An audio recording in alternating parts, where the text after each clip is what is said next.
Hello, it's Susie again, and I'm going to read to you some more from The Lion, the Witch, and the Wardrobe. Now, when we left off, Lucy, who was the youngest, had gone through the wardrobe and found herself in this strange land called Narnia, where it was winter all the time, and it was snowing and it was cold. And then she met a faun, Mr. Timnis, who was very nice to her. He invited her to his house for tea, and they were having a wonderful time. And then suddenly he got upset and said, "I'm sorry, I'm confessing that I was supposed to kidnap any human I met and bring this person to the White Witch." And Lucy was, "Oh, what am I going to do now?" And she said, "I've got to go home." And he relented and he said, "Okay, you can go back home." And so she went back to the wardrobe. So now we're going to pick up where we left off with chapter 3, Edmund and the Wardrobe. Lucy ran out of the empty room into the passage and found the other three. "It's all right," she repeated. "I've come back." "What on earth are you talking about, Lucy?" asked Susan. "Why," said Lucy in amazement, "haven't you all been wondering where I was?" "So you've been hiding, have you?" said Peter. "Poor old Lou, hiding and nobody noticed. You'll have to hide longer than that if you want people to start looking for you." "But I've been away for hours and hours," said Lucy. The others all stared at one another. "Batty," said Edmund, tapping his head. "Quite batty." "What do you mean, Lou?" asked Peter.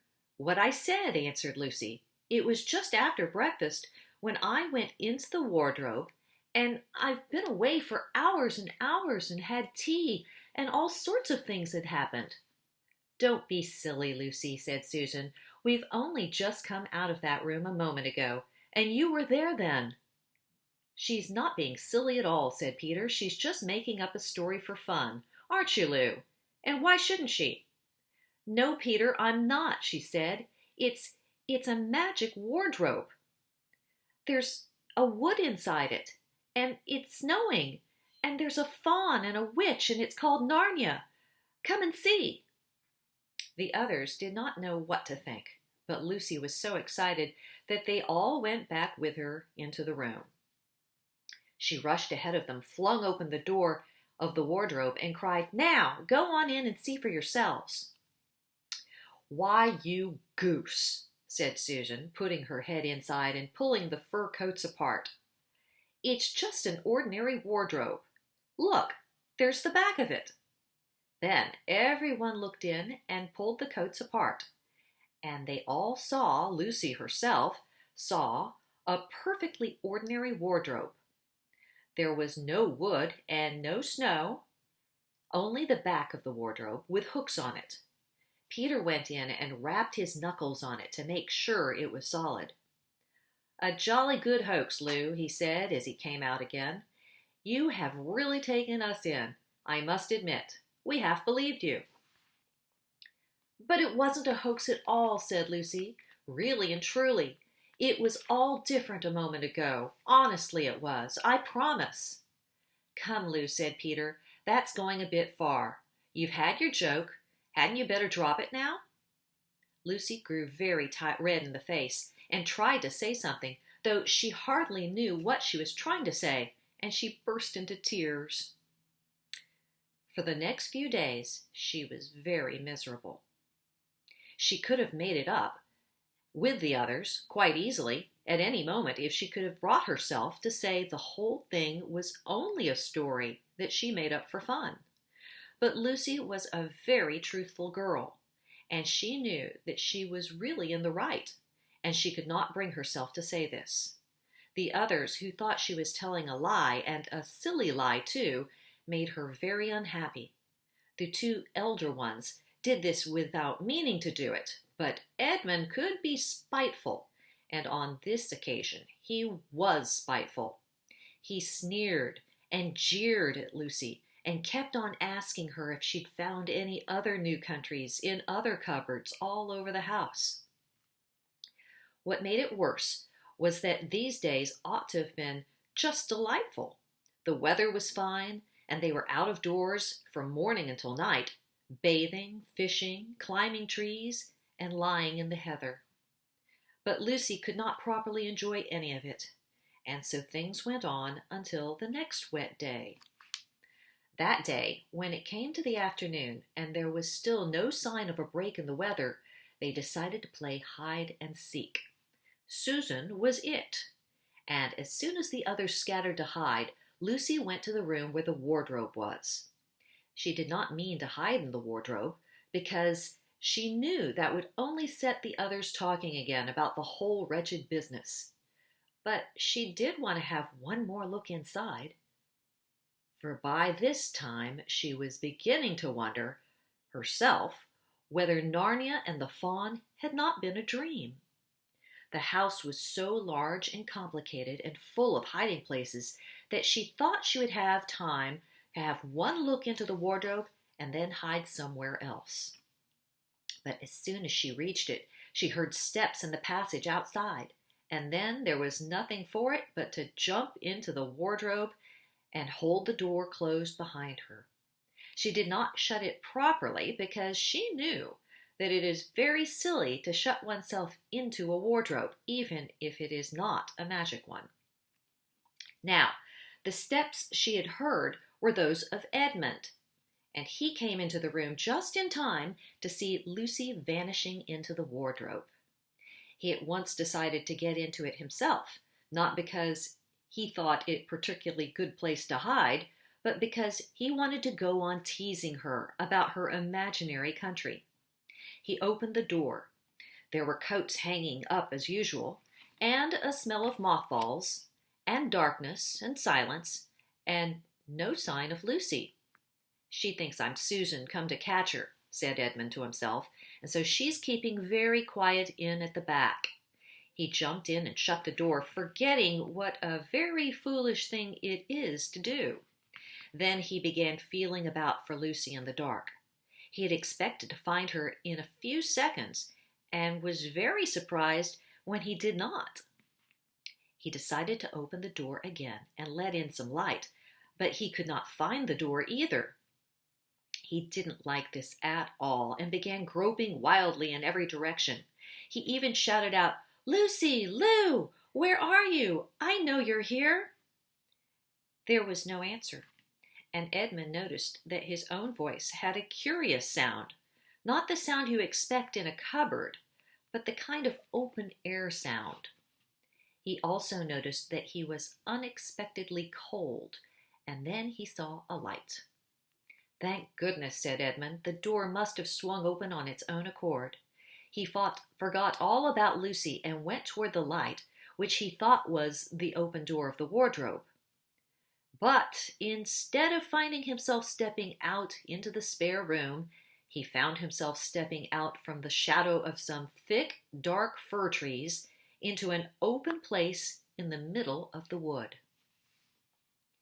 There was crisp, dry snow under his feet, and more snow lying on the branches of the trees.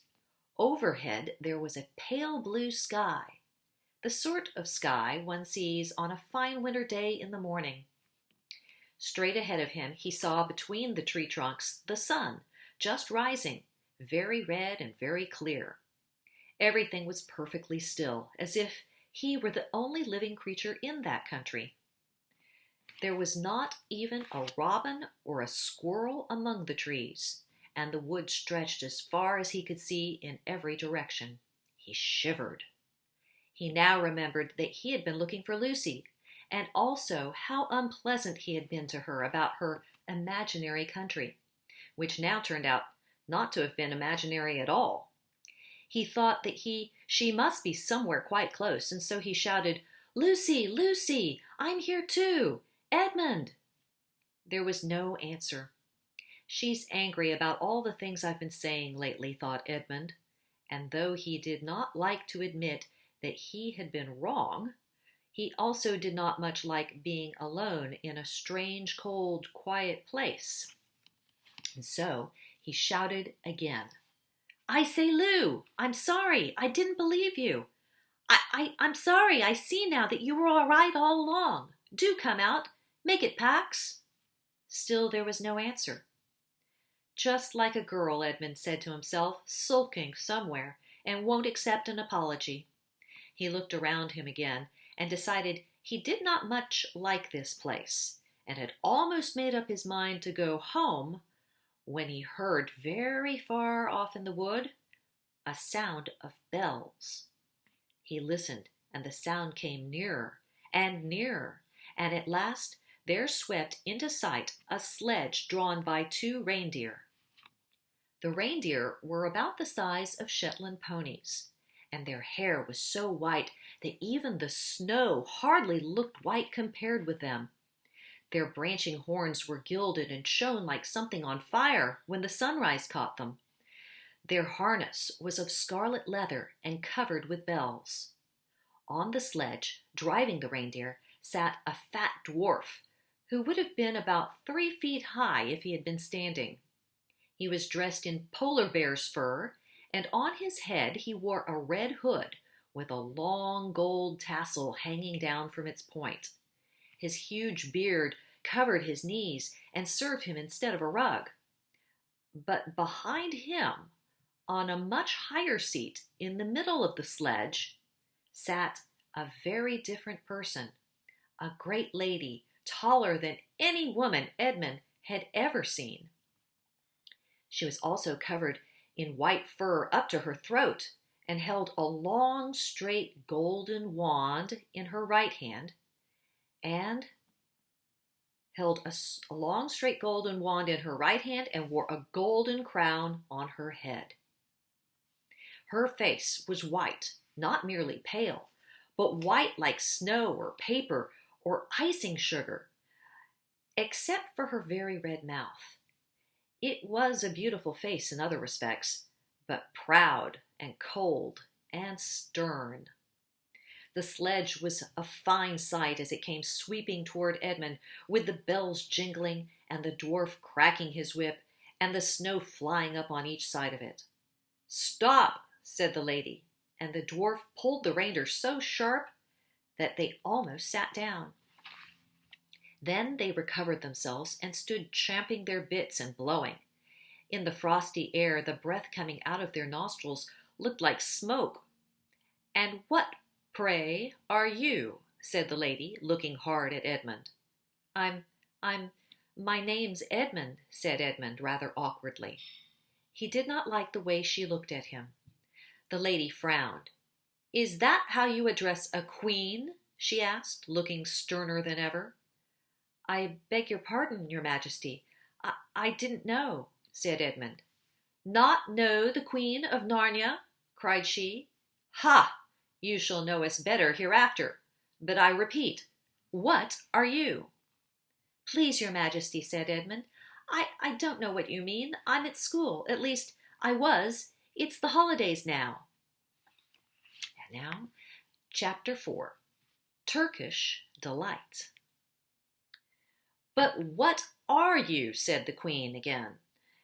"Are you a great overgrown dwarf that has cut off its beard?" "No, your majesty," said Edmund. "I never had a beard. I'm a boy." "A boy," she said. "Do you mean you are a son of Adam?" Edmund stood still, saying nothing. He was too confused by this time to understand what the question meant. "I see you are an idiot, whatever else you may be," said the queen. "Answer me once and for all, or I shall lose my patience.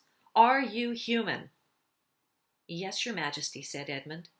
"And how, pray, did you come to enter my dominions?" "Please, your majesty, I came in through a wardrobe." "A wardrobe? What do you mean?" I opened a door and just found myself here, your majesty," said Edmund. "Ha!" said the queen, speaking more to herself than to him. A door from the world of men. I have heard of such things. This may wreck all, but he is only one, and he is easily dealt with." As she spoke these words, she rose from her seat and looked Edmund full in the face, her eyes flaming. At the same moment, she raised her wand. Edmund felt sure that she was going to do something dreadful, and he seemed unable to move. And then, just as he gave himself up for loss, she appeared to change her mind. My poor child, she said in quite a different voice, how cold you look. Come, come and sit with me here on the sledge, and I will put my mantle round you, and we will talk. Edmund did not like this arrangement at all, but he dared not disobey. He stepped onto the sledge and sat at her feet, and she put a fold of her fur mantle around him and tucked it in well. Perhaps something hot to drink, said the Queen. Should you like that? Yes, please, your Majesty, said Edmund, whose teeth were chattering. The Queen then took from something around among her wrappings a very small bottle which looked as if it were made of copper. Then, holding out her arm, she let one drop fall from it onto the snow beside the sledge. Edmund saw the drop for a second, in midair, shining like a diamond. But the moment it touched the snow, there was a hissing sound, and there stood a jeweled cup full of something that steamed. The dwarf immediately took this and handed it to Edmund with a bow and a smile. Not a very nice smile. Edmund felt much better as he began to sip the hot drink. It was something he had never tasted before, very sweet and foamy and creamy, and it warmed him right down to his toes. It is dull, son of Adam, to drink without eating, said the Queen presently.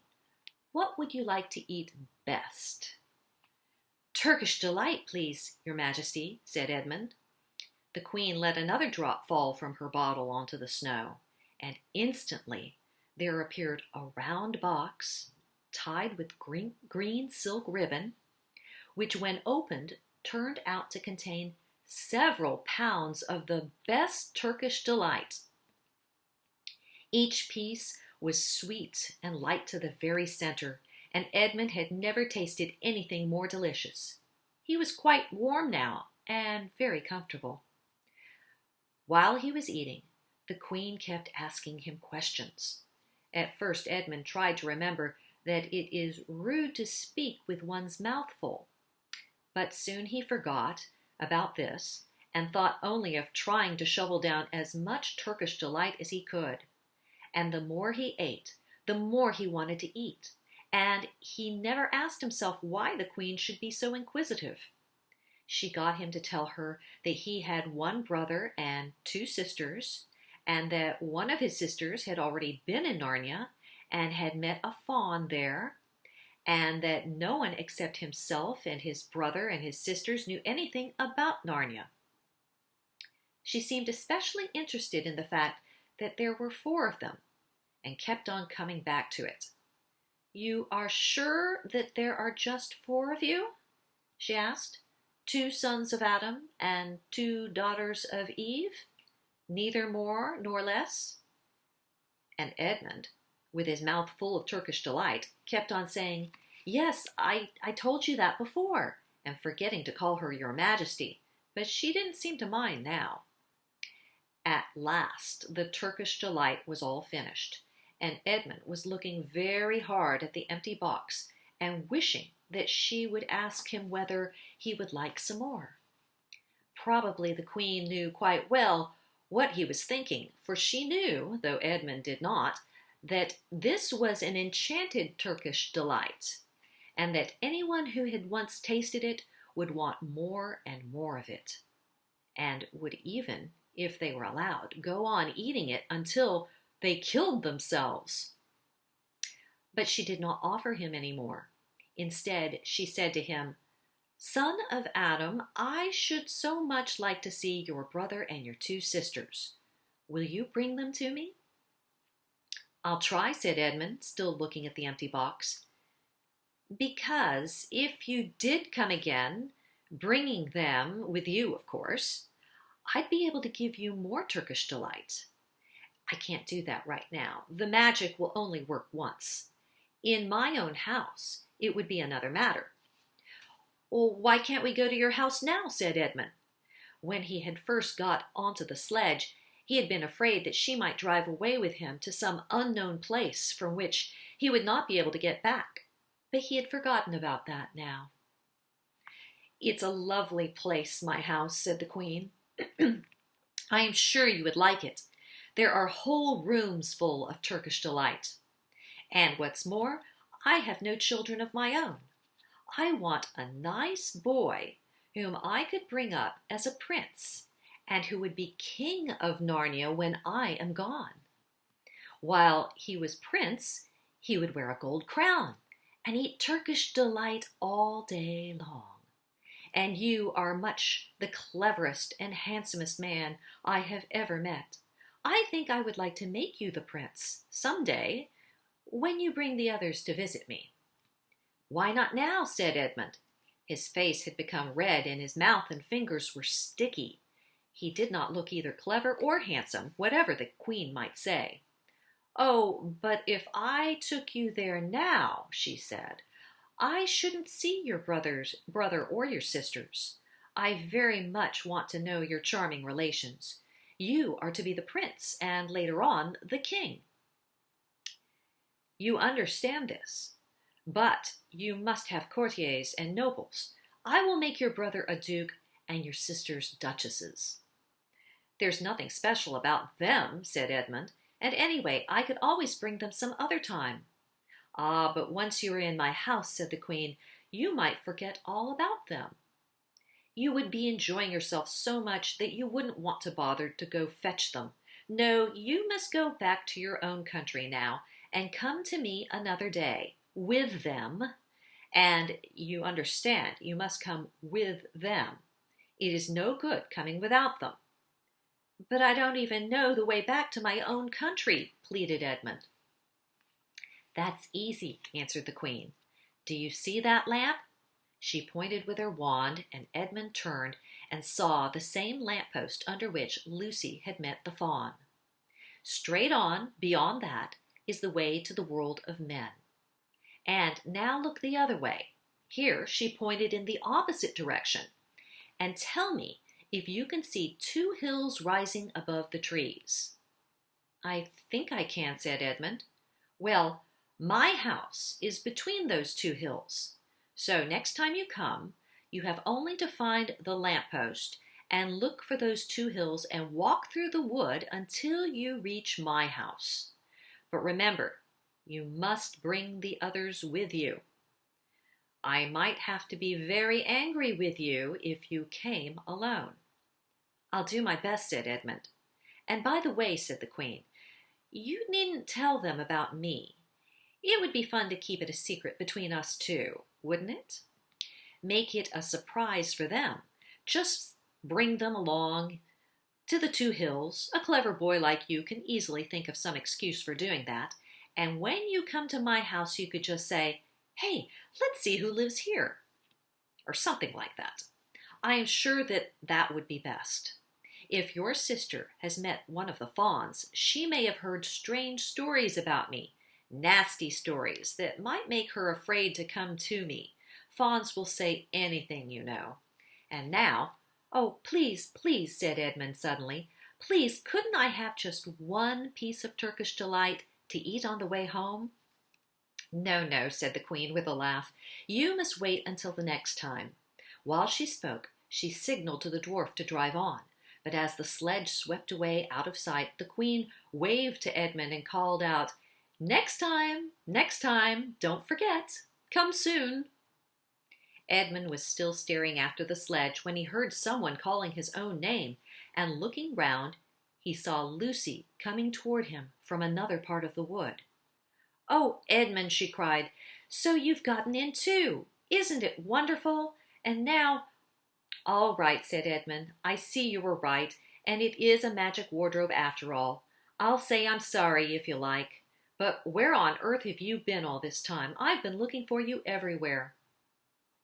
If I'd known you had gotten in, I'd have waited for you, said Lucy, who was too happy and excited to notice how snappishly Edmund spoke, or how flushed and strange his face was. I've been having lunch with dear Mr. Tumnus, the fawn, and he's very well, and the White Witch has done nothing to him for letting me go, and so he thinks she can't have found out, and perhaps everything is going to be all right after all. The White Witch, said Edmund. Who's she? She is a perfectly terrible person, said Lucy. She calls herself the Queen of Narnia, though she has no right to be queen at all. And all the fauns and the dryads and the naiads and the dwarfs and the animals, at least all the good ones, simply hate her. And she can turn people into stone and do all kinds of horrible things. And she has made a magic so that it's always winter in Narnia and it never gets to Christmas. And she drives about on a sledge drawn by reindeer with her wand in her hand and a crown on her head. Edmund was already feeling uncomfortable from having eaten too many sweets, and when he heard that the lady he had made friends with was a dangerous witch, he felt even more uncomfortable. But he still wanted to taste that Turkish delight again, more than he wanted anything else. "Who told you that stuff about the White Witch?" he asked. "Mr. Tumnus, the faun," said Lucy. "You can't always believe what fauns say," said Edmund, trying to sound as if he knew far more about them than Lucy. "Who said so?" said Lucy. "Everyone knows it," said Edmund. "Ask anybody you like. But it's pretty poor sport standing here in the snow. Let's go home." "Yes, let's," said Lucy. "Oh, Edmund, I am glad you've got in too. The others will have to believe in Narnia now that both of us have been here. What fun it will be." But Edmund secretly thought that it would not be good fun for him as for her. He would have to admit that Lucy had been right before all the others, and he felt sure the others would all be on the side of the fauns and the animals, but he was already more than half on the side of the witch. He did not know what he would say or how he would keep his secret once they were all talking about Narnia. By this time, they had walked a good way. Then suddenly they felt coats surround them instead of branches, and next moment they were both standing outside the wardrobe in the empty room. "I say," said Lucy, "you do look awful, Edmund. Don't you feel well?" "I'm all right," said Edmund, but this was not true. He was feeling very sick. "Come on then," said Lucy. "Let's find the others. What a lot we have to tell them. And what wonderful adventures that we shall have now that we're all in it together." Now, Chapter 5. Back on this side of the door. Because the game of hide-and-seek was still going on, it took Edmund and Lucy some time to find the others. But when they at last were all together, which happened in the long room, where the suit of armor was, Lucy burst out. "Peter, Susan, it's all true. Edmund has seen it too. There is a country that you can get through the wardrobe. Edmund and I both got in. We met one another in there, in the wood. Go on, Edmund. Tell them all about it." "What's all this about, Ed?" said Peter. And now we come to one of the nastiest things in this story. Up until that moment, Edmund had been feeling sick and sulky and annoyed with Lucy for being right. But he hadn't made up his mind what to do. When Peter suddenly asked him the question, he decided all at once to do the meanest and most spiteful thing that he could think of. He decided to let Lucy down. "Tell us, Ed," said Susan. And Edmund gave a very superior look, as if he were far older than Lucy. There was really only a year's difference between them. And then a little snigger, and said, "Oh yes, Lucy and I have been playing, pretending that all her story about a country in the wardrobe is true. Just for fun, of course. There's nothing there, really." Poor Lucy gave Edmund one look and rushed out of the room. Edmund, who was becoming a nastier person every minute, thought that he had scored a great success, and went on at once to say, "There she goes again. What's the matter with her? That's the worst of young kids. They always—" "Look here," said Peter, turning on him savagely. "Shut up. You've been perfectly beastly to Lou ever since she started this nonsense about the wardrobe. And now you go on playing games with her about it and setting her off again. I believe you did it simply out of spite. But it's all nonsense, said Edmund, very taken aback. Of course it's all nonsense, said Peter. That's just the point. Lou was perfectly all right when we left home, but since we've been down here, she seems to be either going queer in the head or else turning into a most frightful liar. But whichever it is, what good do you think it'll be doing jeering and nagging at her one day and encouraging her the next? I thought, Edmund said, but he couldn't think of anything to say. You didn't think of anything at all, said Peter. It's just spite. You've always liked being beastly to anyone smaller than yourself. We've seen that at school before now. Do stop it, said Aunt Susan. It won't make things any better having a row between the two of you. Let's go and find Lucy. It was not surprising that when they found Lucy, a good deal later, everyone could see that she had been crying. Nothing they could say would make any difference to her. She stuck to her story and said, I don't care what you think, and I don't care what you say. You can tell the professor, or you can write to Mother, or you can do anything you like. I know I've met a fawn in there, and I wish I'd stayed in there, and you all are beasts, just beasts. It was an unpleasant evening. Lucy was miserable, and Edmund was beginning to feel that his plan wasn't working as well as he had expected. The two older ones were really beginning to think that Lucy was out of her mind. They stood in the passage talking about it in whispers long after she had gone to bed. The result was, the next morning, they decided that they would go and tell the whole thing to the professor. He'll write to Father if he thinks that there is really something wrong with Lou, said Peter. It's getting beyond us. So they went and knocked on the study door, and the professor said, Come in, and got up from his chair and found chairs for them and said he was quite at their disposal. Then he sat listening to them with the tips of his fingers pressed together and never interrupting until they had finished the whole story. After that, he said nothing for quite a long time.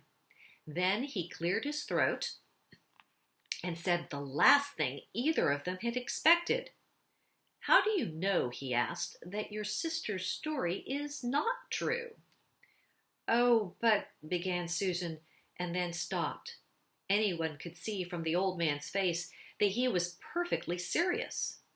Then Susan pulled herself together and said, But Edmund said they had only been pretending.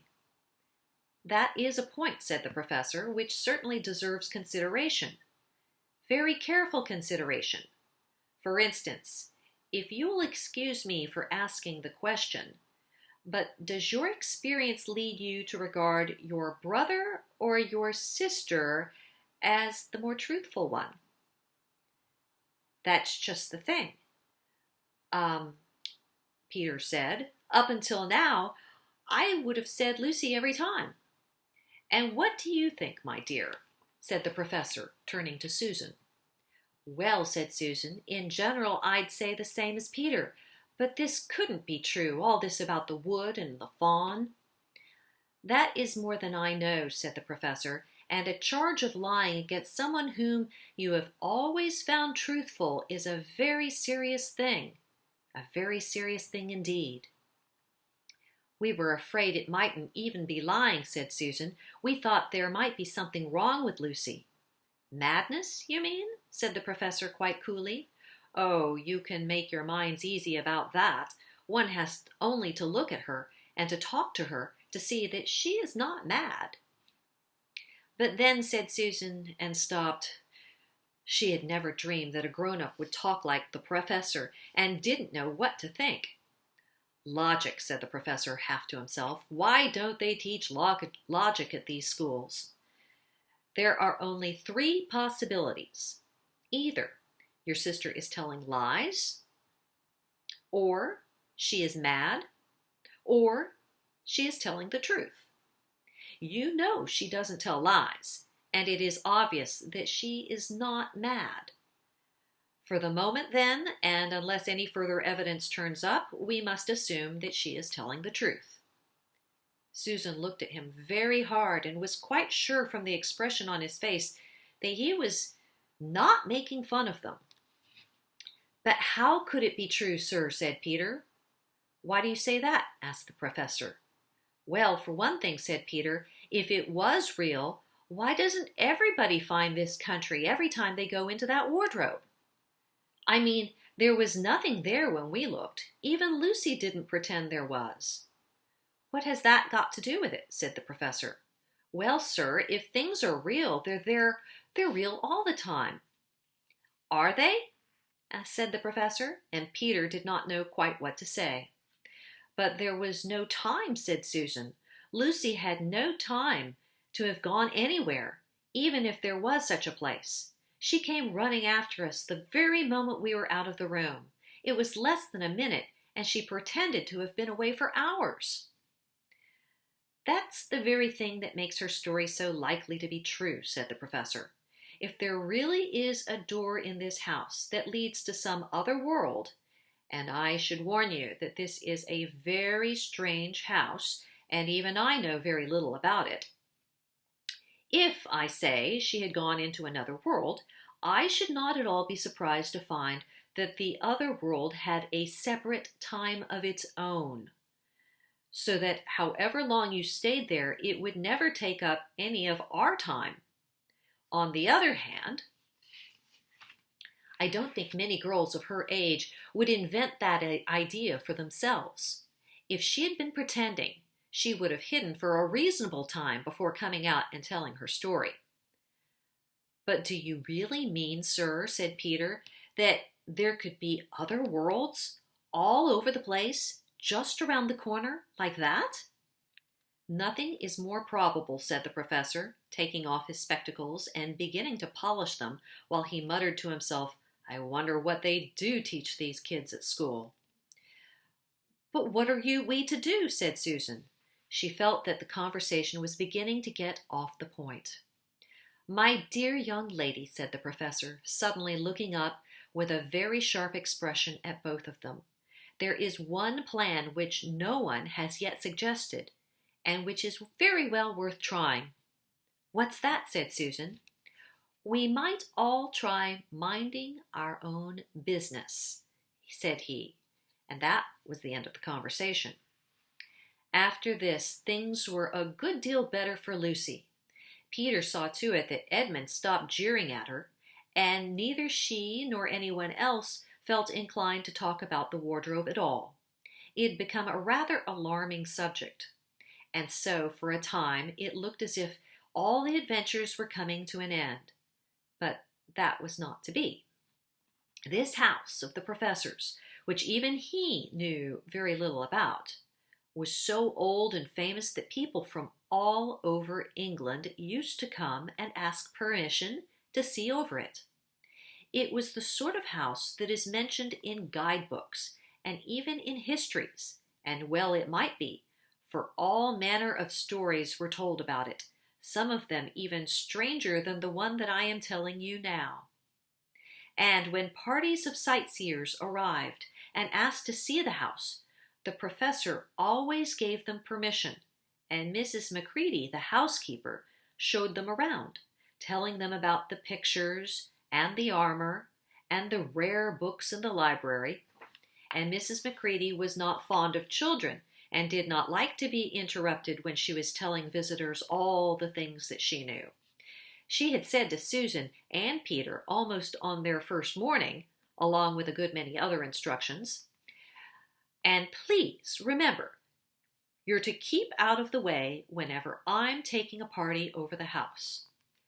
Just as if any of us would want to waste half the morning trailing around a crowd of strange grown-ups, said Edmund, and the other three thought the same. That was how the adventures began for the second time.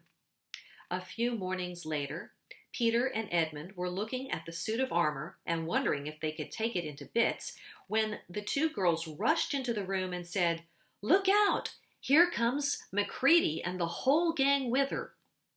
"Sharp's the word," said Peter, and all four made through the door at the far end of the room. But when they had got into the green room and beyond it, into the library, they suddenly heard voices ahead of them and realized that Mrs. Macready must be bringing her party of sightseers up the back stairs instead of the front stairs as they had expected. And after that, whether it was that they lost their heads, or that Mrs. Macready was trying to catch them, or that some magic in the house had come to life and was chasing them into Narnia, they seemed to find themselves being followed everywhere, until at last Susan said, "Oh, bother those trippers. Here, let's get into the wardrobe room until they've passed. No one will follow us in there." But the moment they were inside, they heard voices in the passage. And then someone fumbling at the door. And then they saw the handle trembling. "Quick," said Peter, "there's nowhere else," and flung open the wardrobe. All four of them bundled inside it and sat there, panting in the dark. Peter held the door closed, but did not shut it, for, of course, he remembered, as every sensible person does, that you should never shut yourself up in a wardrobe. And we will stop there and continue the next time with Chapter 6.